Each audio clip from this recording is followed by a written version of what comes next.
Burr Stewart here with another episode of Much Fun with Trains. We've had the layout out of service for a couple of months, but as you can see, we're putting it back, and now we just have to install that bridge. We got the main line back open. We're running engines without shells and with shells. Absolutely gorgeous engines. And we have a couple of through trains to run by. This one is an eastbound, and this one is a Burlington local. So let's get started. Here's the scene in the basement as we walk slowly towards the corner, and you can see that the bridge over the Skagit River is still not in place. And all of the upper tracks there were taped off for the electricians to get into those electrical panels during the kitchen remodel. But I thought I would just put the camera down and let you watch in fast motion my taking this apart and putting back all of the removable scenery that's in this corner. Of course, the scenery has to be removable so that we can get access to the electrical panels. And there's some debate with the city inspector about whether I need to make the tracks removable as well, but we won't go into that now. First thing, of course, is to take the tape off, remove all that stuff, and then we can hope to have trains running soon. This is blue masking tape that we put down on the track to make sure nothing got damaged during the construction. And that track there is the mine, which goes back behind the mountain. And there's also the Mount Vernon staging tracks in the very back there. Very good. Now, got the NCE system turned on. That's the digital command control.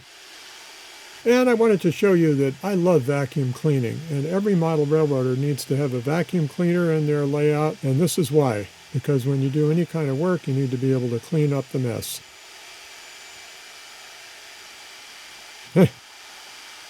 Yes, this is called reality model railroading, folks. Model railroading involves a certain amount of cleaning and vacuuming. So now we're putting back the removable scenery, and I don't know if I mentioned I sped this up so you wouldn't have to watch it in real time. And I had a lot of issues with the edge of the track there because I had some extra pieces of rock, scree that comes down from the hillsides and was blocking, but it turned out all right. Straighten out a few trees. Do some more vacuuming. I just love vacuuming, don't you?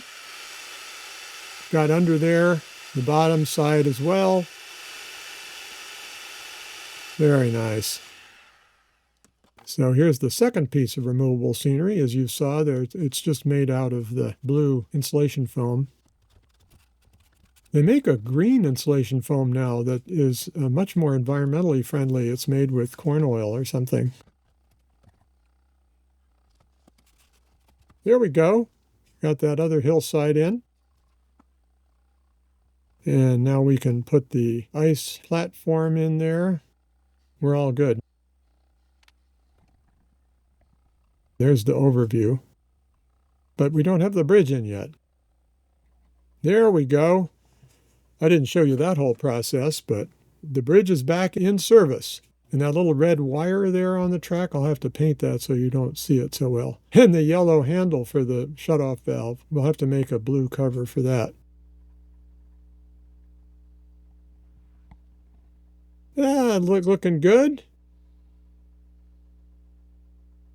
Looking good. We got the Skagit River Bridge back. Now all we need to do is try running a train on it. But we will need to cover that handle.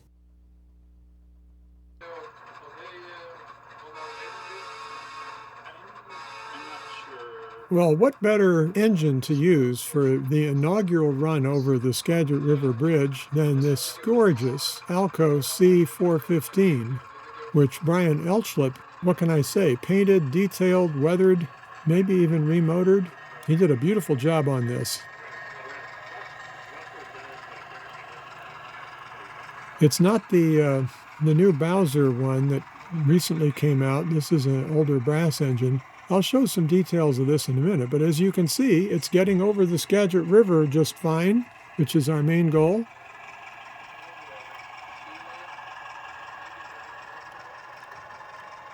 I love the sound of it so much, I'm going to dwell on this for a minute.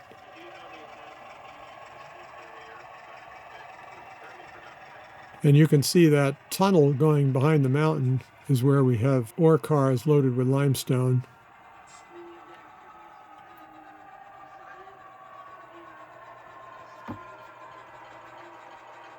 Isn't that nice? I don't know about you, but watching a big high horsepower engine come to a slow stop is a real thrill for us model railroaders. We're kind of crazy, but now I'm doing the shutdown sequence. Now, you would not normally shut down an engine like this on the main line, but this is a reality model railroading. We do stuff. As you can see, we're in the Burlington yard here, and since we got that bridge up, we are back in service. Excellent. There is that bridge.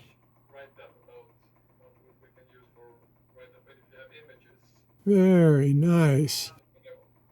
So I enjoyed that so much, I thought I would take it back and do another run with a different camera angle, looking through the bridge. Didn't work out too well, but well enough to show you. So here we come back with our C415. I think it's true that this is the last diesel model that the Alco, American Locomotive Company, manufactured before they stopped making engines. The SP&S picked up 2, and then the Burlington Northern took them over and repainted them. Ran them until at least 1980, I believe.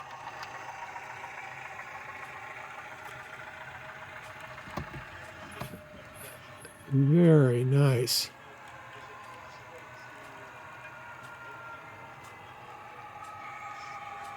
That was the brake application you heard there.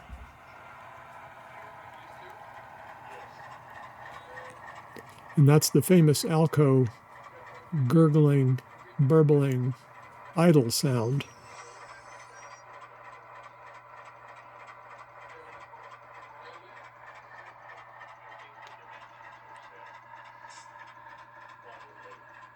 Now we'll take a little scan of the area. I'm so glad to have the layout back up and running again. It's been about 3 or 4 months that we haven't been able to run trains across the Skagit River Bridge. That rock cliff is just extruded styrene foam that's scraped with a paint scraper.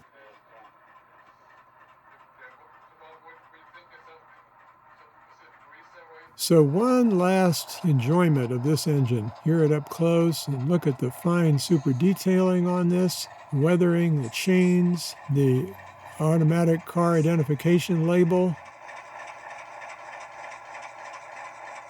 the oil streaks. Wow. A little rust on the front. I'm telling you, Brian does good work. So this is a GP9 that Brian's working on, and we just wanted to see what it looks like without the shell on.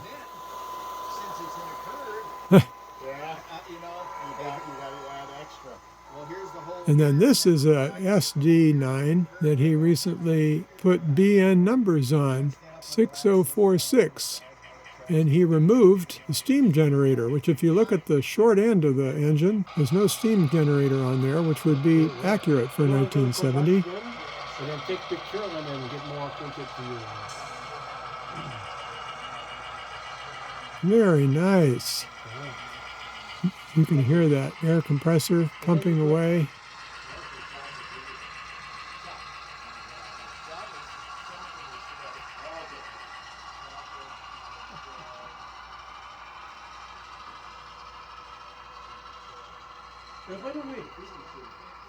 I tell you, we do have fun with trains around here. All right, so here is a westbound manifest freight coming from Minneapolis to Seattle. So you can see it has automobiles on it, box cars, tank cars, covered hoppers. And I believe that's one of the new tangent cabooses there that Brian weathered up really nicely. Forget about that blast furnace in the background. We'll be moving that, as you might have seen in a short that I posted recently. Or no, it was a live stream. Just forget about that. We'll never have a blast furnace here. The guys are worrying about getting ready for sound rails. I am too, but we needed to do this first. We needed to get the layout back together. Well, does it look like there's been a dent? Have we made a dent? Sound rail coming up in March? Yeah, there's uh-oh. We can't get through. Can't get through? So now our train has moved its way around from the Stevens Pass area over to the Carkeek Park and Golden Gardens area of Seattle.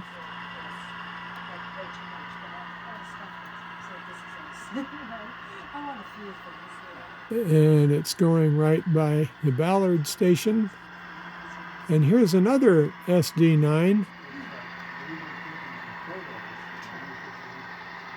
And if you look at it closely, you can see that it still has the steam generator on the short hood, which it probably wouldn't have had in the 1970s because the railroad stopped doing passenger service. That was taken over by Amtrak. So they were able to remove the steam generators and all their associated maintenance costs.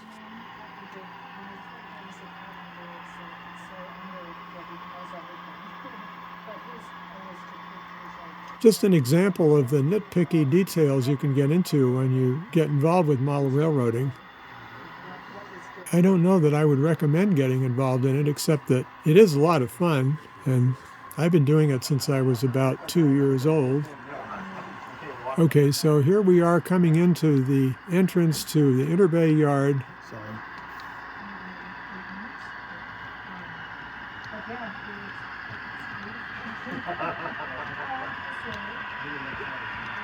And we were trying to do a little switching, but it didn't work out. You did? Oops.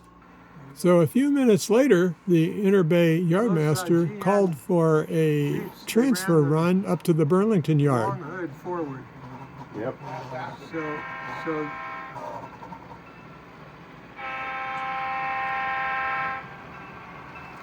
Now that we have the Burlington yard in operation, because the Skagit River Bridge is back in service, we needed to take these cars up there. So this was a transfer run. This is a good example of a train that happens during an operating session. The yardmaster figured out that all these cars needed to be up there, and so he put them all in one track and put an engine on it in a caboose and asked somebody to run it up there. In this case, it was Dave. well, if you had the Interbay turntable, Who turn it around. was, as you hear, making wisecracks about how I should have a turntable in Interbay, just like the prototype. That would involve excavating the foundations of the house, though, so we're not doing that. We do wish we had a turntable in Interbay. Maybe if you're modeling it, you can arrange it that way. What is that? So this train, of course, is heading northbound along the shores of Puget Sound. What do we do that? A truck rubbing? I'd say that. Yeah, probably a truck rubbing.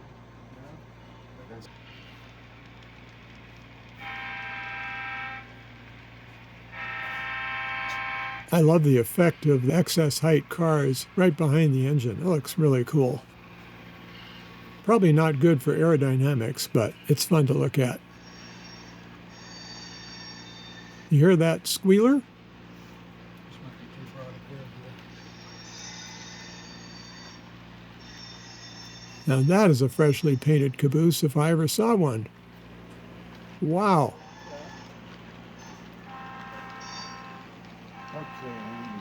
We need to get the weathering shop on that. This is the one place we did have room for a turntable in Everett, which also did have a turntable on the prototype, so that's good.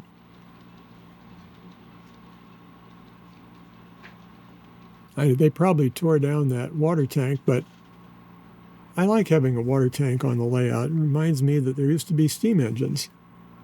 So here's our Burlington transfer running across the Snohomish River Bridge in Everett.